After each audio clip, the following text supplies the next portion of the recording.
Okay, so now that our files have finished exporting, I have the JPEGs and they're ready for submission, but remember I still had to fix the polyboards. So I'm just going to show you very quickly how I did that in Photoshop. So now, so these are my exported files here.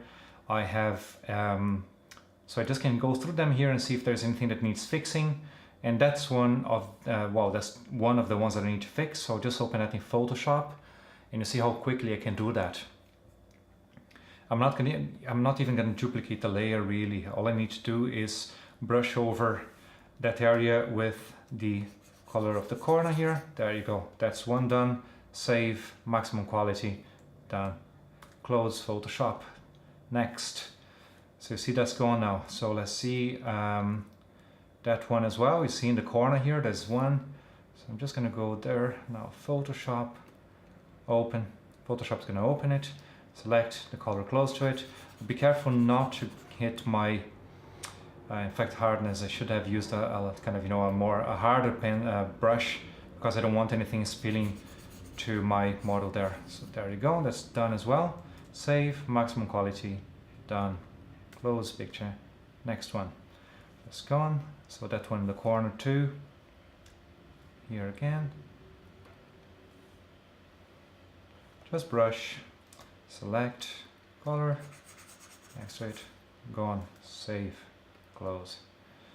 It becomes very, becomes a bit boring actually. For this shoot here, I'm not going to correct skin or anything like that. There's a lot of imperfections there.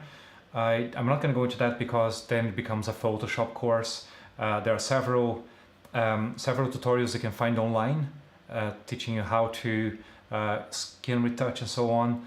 Ideally, I would remove everything that's disturbing in the image, so I want to maximize the potential here by removing all the imperfections and so on.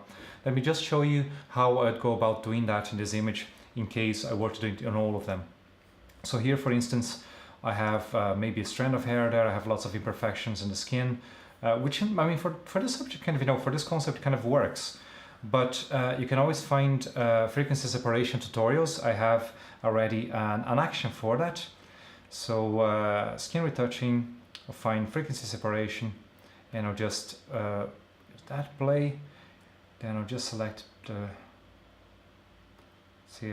place where I can't see that hair anymore. I'm just doing it the proper way because I mean the strand of hair can be corrected in so many ways. So high frequency, that's my hair. I can't see it in the low frequency, so I'll just have to work on that. Just use my, maybe even my clone tool. Now I just use the,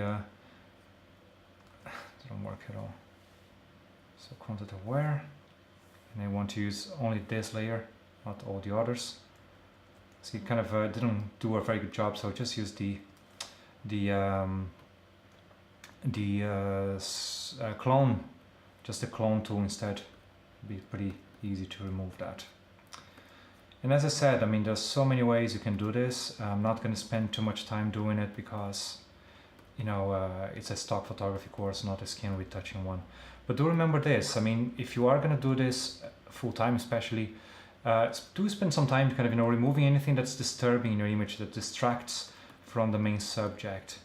So this is more or less what I would do, just in the high frequency layer until that's all gone. So it is a very kind of manual kind of thing. But back to the task at hand, I probably want to just remove that as I'm doing it anyway. So you see, if you hadn't seen it before, you'd never miss it. So there you go. Cool. Now this is a bit of an issue, of course, because I have my subject and I have a polyboard just kind of overlapping with them. So the first thing I'll do is maybe create a stamp layer, and then I'll use my brush here to just paint that out completely, like so. There you go. Maybe up here. So I just don't want to touch the border for now. I want to do that more precisely, but I can, and if I do touch the border, I'll just kind of Control Z it, or I can go to my history here. Just want to make it easier on me. Just by removing as much as I can before I go into selections.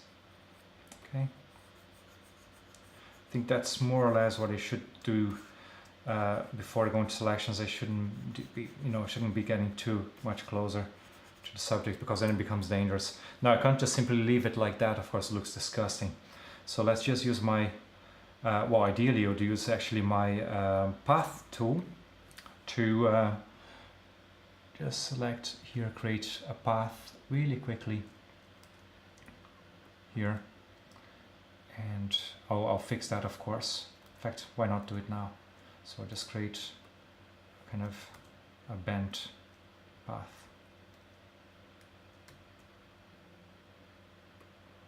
So it just kind of follows the normal trail of the subject.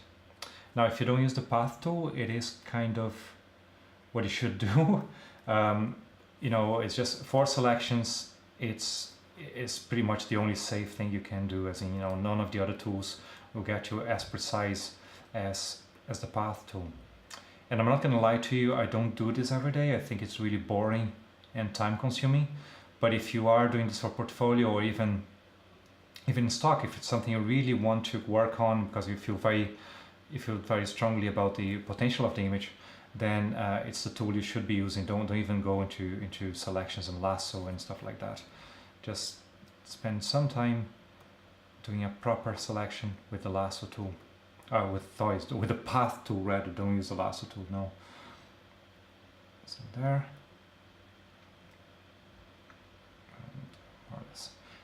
I didn't make my life easy by, I'm just going to make a rough selection here. Cool. That's my path now. But it didn't make my life very easy, because see the borders, there's no depth enough, so the borders are starting to blur here.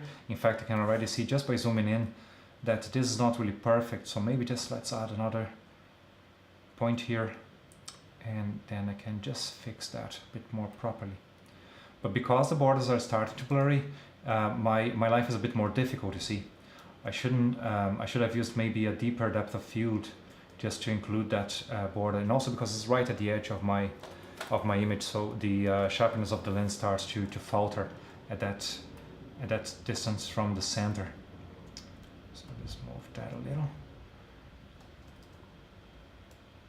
Okay, that's my path, and I just want to move that a little more. There you go, so it's just there. Cool. Now I transform my path into a selection by clicking here. So now it's all selected, and now I can simply paint over. I'll make the lasso disappear now, and I'll simply paint over in fact I want to feather this a little too. So I'll just modify feather maybe by 2 pixels. See that? Cool. And now my selection has 2 pixels feather. And now I'll just paint with my brush over that area so I can make the board disappear. And voila. There you go. So now no border anymore. I've removed some of the hair there. I won't go through this kind of bunch of hair, which annoys me out quite a lot, but I'll leave it there. Now let's flatten everything. Save, image, full quality, and close. So now that's all done too. Let's go to the next. There's another one. So I'll do one with the black so you can see how similar it is too. So gray is fine. Okay, so there's a black here, you see, look. So let's remove that. Same principle really. So there you go. And I'll just grab my brush tool here and paint it off and make it larger so don't miss anything that I can't see. Save and close. There you go. And there I go. So I'll finish the other ones off. I won't bother you. I won't bore you actually with all of them. But it's pretty much what I'll do, and you won't see. But there's only one more image I see here.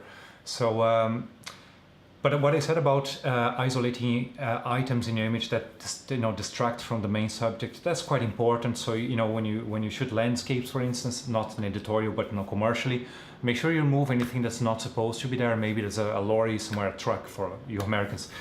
So you want to remove that if you want to have an idyllic kind of untouched by man, say, kind of landscape. So you remove that. Remove everything like, cigarette butts, for example, from a street shot. If your model is wearing anything that they shouldn't be wearing, so logos on shirts, remember that makes it complicated to sell on commercial. In fact, it won't even be accepted. So make sure you remove the logo. Another thing is I actually want not to work on the eyes or anything. I couldn't make these images look very, very beautiful, but I want to actually submit them as they are, more natural. And in case they get rejected, I want to discuss that with you as well. So I'm just going to do this as an example of maybe, hopefully I'll get some rejections as well, so I can just show you how it is rejected and how I can resubmit that. But for now, that's Photoshop for us, and my images are pretty much ready to be submitted. So let's go ahead and to the next section.